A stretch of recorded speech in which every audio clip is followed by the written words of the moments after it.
docteur Mor Cissé, gynécologue obstétricien,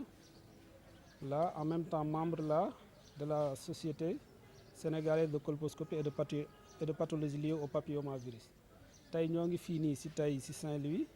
bon li ñu fi dajale mooy def campagne de sensibilisation, de formation et de dépistage des lésions précancéreuses loolu moo ñu fi dajale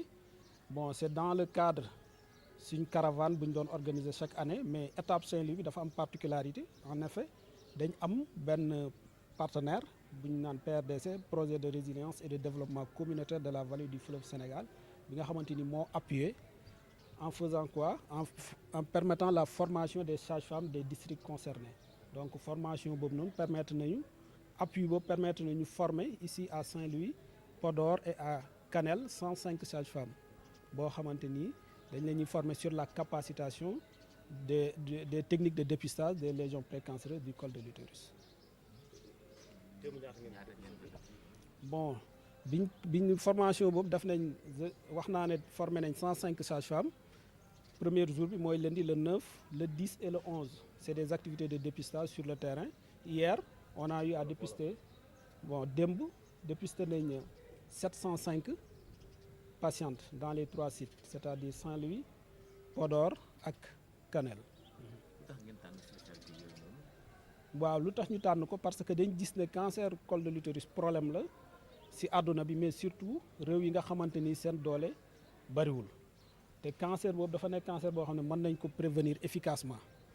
en faisant quoi vaccination, dépistage et traitement des lésions précancéreuses si kii boobu noonu nag si leen lancé wu la société sénégalaise de colposcopie avec partenaire financier mais en tout cas au niveau de la région de Saint-Louis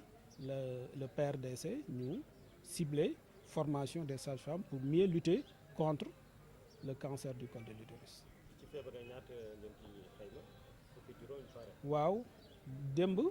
première journée de dépistage on a eu à détecter fukk ak juróom femmes yi nga xamante ni amoon nañ lésion ñoom ñëpp traité nañ leen sur place. Déjà di remercier ñëpp ñi nga xam ni jàpp nañ si parce que journée bi poste de santé Pembisor kese mënu ko woon a defar mais da ci ànd ak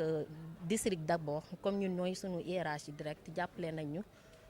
Aussi tamit société sénégalaise de colposcopie macha allah formation yi ñu njëkk def loolu tamit lu nga xam ne la jàppale ñu trop pour journée bi ñu mën ko def parce que bu ñu demee ci théorie ñëw aussi ci pratique day gën a dëgëral jàng bi te loolu tamit jaar na ci ñu ngi leen ci remercier bu baax parce que loolu tamit dañ koy soxla ay capacitation ñu ñëw defal ñu ko. beneen bi aussi tamit comme ni ma ko waxee woon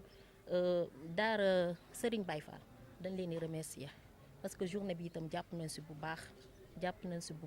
a baax parce que boo xoolee organisation bi yëpp ñoo ko indi te commencé wul tey ca sensibilisation bi ñëw nañ jàppale ñu pareeti ñu ñëwati si organisation bi sa suba ba tey restauration desul sonorisation desul aussi tamit lépp daal macha allah jàppale nañ ci bu baax si poste de santé bi te aussi itam comme ñoom suñu zone de responsabilité lañ nekk ça se justifie je pense macha allah. mbir mi fàtte naa ko wax sax ci français balaa dara sax visibilité bi parce que tamit poste bi dafa nekk côté bi nga xam ne côté marché la aussi itam commerçant yi xawoon nañu sonal trop activités yi dafa baax pour ñi xam ne fii point de prestation la dinañ fi def activité comme tey yi ñu fi def tey du yem tey rek dañ koy def chaque jour mais lii dafa nekk lu nga xam ni presque lépp la ñuy maye docteur wax na ko sax bu ñu dépister dañuy traité ci saa si te ñun bu ñu doon dépister dañ doon référé kon tey day gën a yomb faj bi day gën a yomb te population bi yëpp mën nañ ci bénéficier wu. dinañu jëriñ tey dinañu jëriñ ci kanam li nga xam ne ñu ngi ko war a def parce que maa ngi la wax activité bi dañ koy continuer di def routine intégré ko sunu activité yi ñuy def chaque jour. Notre association est créée depuis 1995. Et depuis 1997, nous menons des activités comme le nom de l'association le stipule. C'est Association Éducation Santé. Donc il y a un volet éducation, il y a un volet santé.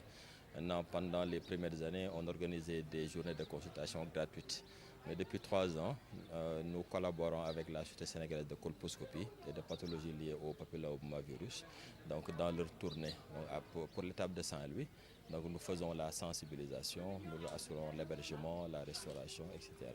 Donc c'est dans ce sens que nous sommes aujourd'hui au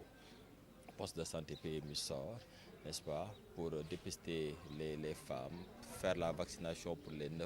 ans et traiter les lésions précancéreuses. Aujourd'hui, au sortir de ces journées-là, quel est le sentiment que vous avez? Oui, un sentiment de satisfaction. Parce que si nous parvenons à, par exemple, faire une ablation, éviter la progression du cancer, donc rien que ça, c'est très positif. Et puis voilà, pour cette journée qui n'est pas encore terminée, nous sommes déjà à plusieurs femmes déjà. On n'a pas encore les statistiques, mais plusieurs femmes qui ont déjà été, voilà. Voilà. Aujourd'hui, si vous avez un message à lancer à l'endroit de la population sénégalaise, quel serait ce message? À l'endroit des femmes, nous dirons il faudrait qu'elles se fassent vacciner très tôt. Parce que pour les femmes qui ont entre 25 et 69 ans, maintenant les jeunes filles, inciter les parents, encourager les parents à les faire vacciner. Parce que c'est une maladie vraiment qu'on peut prévenir, le cancer du col de l'utérus. Et je crois bien que si tout le monde y met du sien, on pourra réussir à éradiquer, comme certains pays l'ont réussi. Mbaye nekk secrétaire général association Serigne Amadou Diop éducation santé. waaw association bi comme ni ko turam wone mooy dafay taxaw ci wàllum njàngale loolu nag sëriñ daara yeeg ñoo ciy taxaw naa mu am beneen wàll boo xam ni wàllu paj la wàllu santé. léegi nag sunu at yu njëkk yi dañ daan def ay journée médicale xam ne dañuy woo ay spécialistes yi nekk ci hôpital bu Ndar ak yeneen hôpitaux Sénégal ñu ñëw donc ñu woo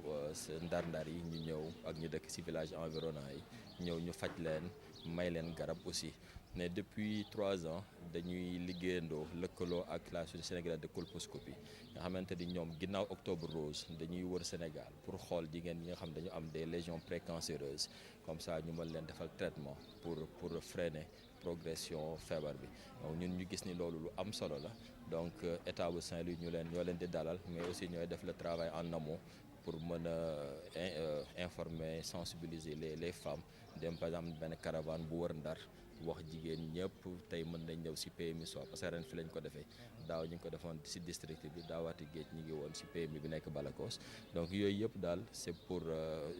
bay sunu waar n'est-ce pas ci lu jëm ci askan bi.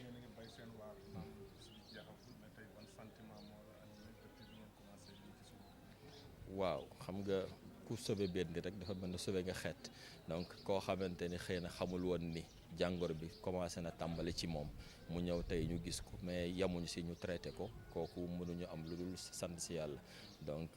ci turu sunu sëriñ Ahmed Abdoul Hamid Baye Fall ci turu sunu président d'honneur muy président Moustapha sunu présidente Khadiba di proviseur Ahmed Fall ñi ngi sant population Ndar di leen ñaan aussi bu fagaru moo gën faju donc ku nekk ci ñoom poste de santé yi am na ay vaccins yu fa nekk pour ñu vacciner les jigéen ñi am entre 9 et 14 ans bu ñu jëlee seen 2 doses yàlla mën na leen dimbale ba feebaru cancer du col ñu jigéen ñi nga xamante ne nag am nañ 25 ans ba 69 ans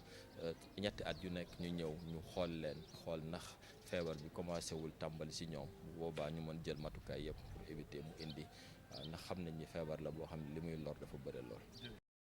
di rafetlu tey journée bi macha allah kontaan nañu ndax ñëw nañu saytu jigéen ñi ndax ku ne xam na ni cancer macha allah tubaarkàlla ñëpp a ragal hôpital ndax moom waaw muy loo xam ni vraiment dañ ko bëgg éradiquer ci Sénégal waxuma sax Saint-Louis mais Sénégal waaw moo tax tey ji journée bi kontaan nañ ci dépister jigéen ñi vacciner xale yi 14 ba 9 mois ba 14 ans jigéen ñi 25 ans ba 69 ans vraiment nit ñi ñëw nañu macha allah ndax lii wax dëgg yàlla bu ñu ko wootee kenn du des ndax santé boo amul santé doo am développement looy liggéey te wéroo dara doo ko ci jële wér moo jiitu lépp ñuy kontaan nag ci journée bi di kontaan ci waa ASADES di kontaan ci suñu imam Ratim Serigne Baye Fall macha allah di ñaan yàlla lii at mu ne mu ñëw ànd ak yiw ju sedd guy ndax bëggatuñu di cancer ci Sénégal vraiment ndax mi ngi lor jigéen ñi mi ngi lor mag ñi mi ngi lor ndaw ñi macha allah te bu doon xaalis xëy na nit ñi duñ dem waaye da ngay jeexal tàkk soog a dem kon nag yàlla nañ ci yàlla musal ci bépp jul di kontaan ñëpp di kontaan ñett ci sunu structure bii ngeen nu fekk xale yu baax ak a jiite macha allah di suñuy kilifa nekk suñuy doom nekk suñuy kilifa tubaarkàlla am rigueur ci liggéey am fulla am fayda amuñu heure wàcc tubaarkàlla macha allah ñu leen di gërëm leen sant moom càmmiñam suñu ICP bi madame Wade Ngoone Sarr mbooleeg Jibi Diop tubaarkàlla man ku ñu wax man la docteur la ñu am ndax macha allah yàlla def na ci seen loxo barke def ci seen yëf yiw tubaarkàlla lu rek lañ amoon di ko wax di leen gërëm yéen ñi taxaw yéen tam di gërëm ñëpp di ñaan yàlla yokk xéewal ba nu am maternité nag yóbbante naa leen ko. tey nag dañu amoon journée de dépistage et de vaccination contre le cancer du col de l'utérus journée bi nag poste de santé Pémisor daf ci ànd ak ñi nga xam ne ñoom ñoo nu jiite ci côté santé muy district sanitaire de Saint-Louis nga xam ni ki nekk ci bopp bi muy docteur Ibou Guèye ànd seek suñu SR ñoom ñoo nu jàppale ci bis bi ànd seek aussi suñu partenaire mu tudd société sénégalaise de colposcopie ànd ci aussi tamit ak association Daara bu Serigne Baye Fall bu nekk ci bayal bi ñoom it macha allah jàpp nañ ci organisation bi bàyyiwuñu dara ci restauration sonorisation macha allah journée bi moom organisation bi jàppale nañ ci poste bu bari ba tax na tey journée bi ça s'est bien passé macha allah dépisté nañ une centaine de femmes te xam na ni cancer du col de l'utérus dafa nekk cancer bu nga xamee ni ci cancer yi rare yi nga xam ne mën nañ ko prévenir loolu moo tax war nañu mën a góorgóorlu ba nga xam ne benn jigéen waxuma dee sax si di wàññeeku ci feebar bi mais nga xam ni dootul du ni kii dafa am jàngoroy cancer bu nga xam ni toll na fu nga xam ni jégg na dayo parce que mën nañ ko dépister ci lu teel si ñaari fànn bu dee xale yi nga xamee ni bu dee ñi nga xam ni ñu ngi nekk ci néegu sëy ñooñu bu ñu commencé am fanweeri at war nañu ñetti at yu ne ñu ñëw gis sage-femme ñu xoolal leen seen buntu njurukaay xoolal leen ba xam doomu jàngoro bi nekku fa di commencé di def ay liggéeyam buñ ko teelee gis faj bi oyof na lool mën nañ ko def ci ay secondes jox la rendez-vous benn weer rendez-vous juróom benn weer rendez-vous at nga wér te liñ ciy fay du bëri loolu nag dafa nekk lu nga xamee ni jigéen ñëpp dañ ko war a xam nga xam ni benn jigéen dootu ko amati jigéen bu tàmm wala dëkkal di def ñetti at yu ne mu xool boppam dina dem ba nga xam ni jàngoro bi dina fi jóge beneen bi aussi si prévention la bokk mooy ñu moytu ko boobu nga xam ni moom sax lañu gën a bëgg ndax mooy sunu doom yi nga xam ni juróom-ñeenti at la ñu am dem ba fukki at ak juróom ñooy ñoom dañ leen di vacciner te ku wax vacciner mooy aar ba faaw te aar ba faaw boobu moo gën moo ñu gënal mais nag bu dee ñi nga xam ni toll nañ ci nekk ci néegu sëy ñoom romb na leen mais xale yi nga xam ni âge boobu la ñu am mën nañ leen defal ñàkk bi te ñàkk bi dafa nekk lu nga xam ni dafa gratuit poste de santé boo dem boo fa demee yóbbu fa sa doom doo fay dara ñu ñàkk ko buñ ko ñàkkee benn ñàkk mu toog juróom benn weer mu ñëw mu ñàkkuwaat loolu ci prévention bi gën a mag ci la bokk ñaari prévention yooyu dafa nekk lu nga xam ni mooy yi nga xam ni moo gën a efficace nga xam ni mën na ne éliminer parce que caravane bi looloo ko gën a tax a jóg caravane nationale la pour l'élimination du cancer du col de l'utérus te bu ñu waxee élimination mooy cas dootul amati te xam nañ ni sore nañ ko loolu waaye ñun ñëpp ñun jigéen ñun ñëpp bu ñu taxawee taxaw ni suñu doomi jigéen yi dinañ leen ñàkk taxaw ni ku am juróom benn fukki at jëm ba 69 ans di nga dem ñetti at yu ne nga dem xool sa bopp